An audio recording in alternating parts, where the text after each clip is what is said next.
Hello everyone, my name is Navratan Singh. In these videos of mine, I'll be sharing with you all the details and analysis of all the high profile cricket series played all around the world. Hope you like it. So, let's get started. Today's video, I'll be sharing with you the West Indies tour of India which starts on the 6th of December. Remember, it is a very short series with just the 3 T20s and the 3 ODIs to be followed up after that. So, let's get started with the T20 squads of both these sides. Start with the home team. So the big news there is Virat Kohli is back in the T20 squad. Remember, he was rested for the T20 series against Bangladesh. So he's back into the squad and he'll be leading the side.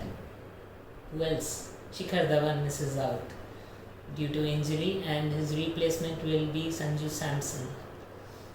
Bhuvneshwar Kumar and Kuldeep Yadav get a look in. It's been a while since the both of them have performed for India and they'll be looking forward to making a claim for themselves in this side. Ravindra Jadeja is the other player who makes his way into the side. He comes in place of Krunal Pandey. So these are the changes that are there in the Indian squad. So what should be the first starting 11 for the Indian team in the first T20? For starters, KL Rahul and Rohit Sharma would open. Virat Kohli would come in at number 3. Number 4 has to be Shreyas Iyer. He's been a prolific run scorer for India in the last few series. A mature cricketer for them. He has to bat at number 4. He would be followed up by Rishabh Pant.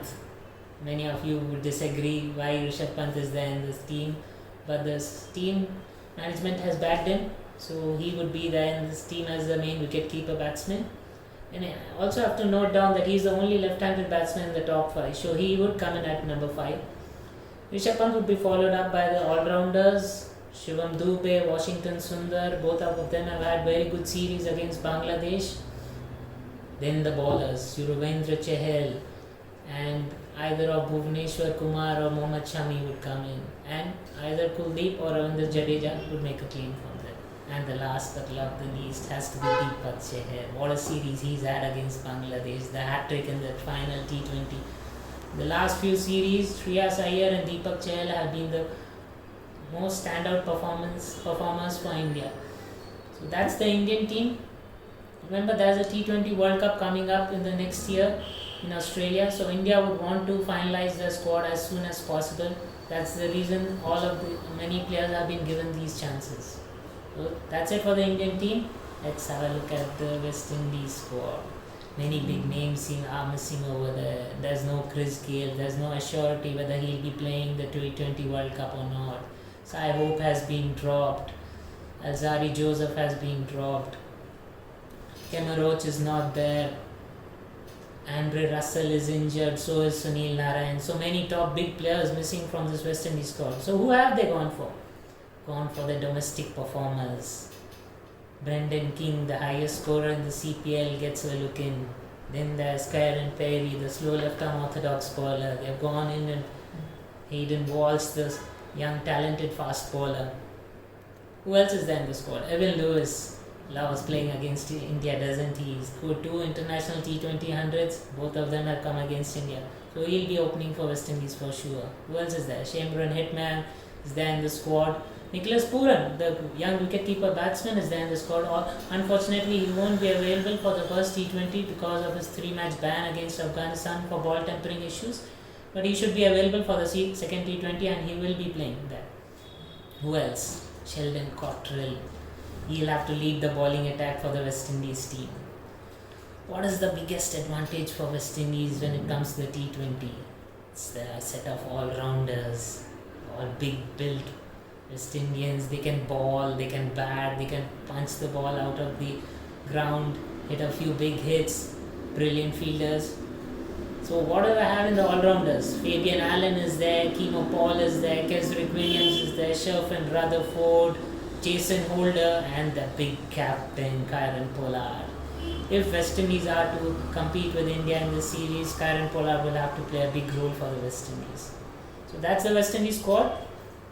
What are West Indies' chances of beating India in this series? Starters, they look very difficult. Have a look, and there's a reason for that.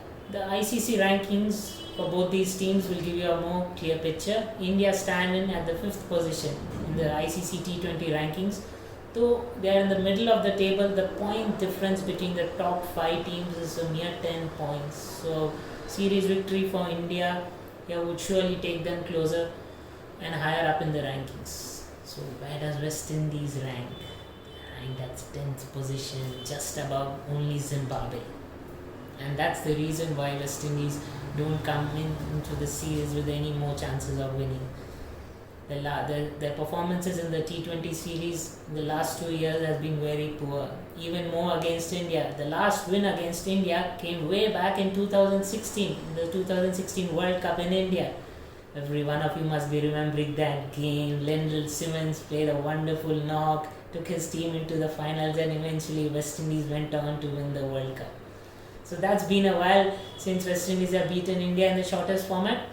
But here's their chance. Can they do it this time around? The venue for the first T20 is the Rajiv Gandhi International Stadium, Hyderabad. It's a wonderful ground, beautiful ground. It's a big ground, so the spinners would enjoy bowling on there.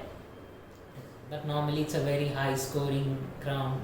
The ball comes nicely onto the bat and expect it to be a high scoring game.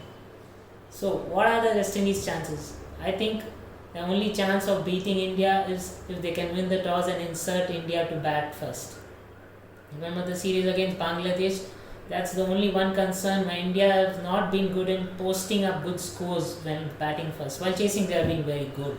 But the only concern would be if they can put up a good score while batting first. And West Indies have their chances early on. If they can remove the top 3, 4 early on and restrict India to a moderate score, they have their chances. But overall, I expect India to go on and win this series hands down. Hope you enjoyed it. See you.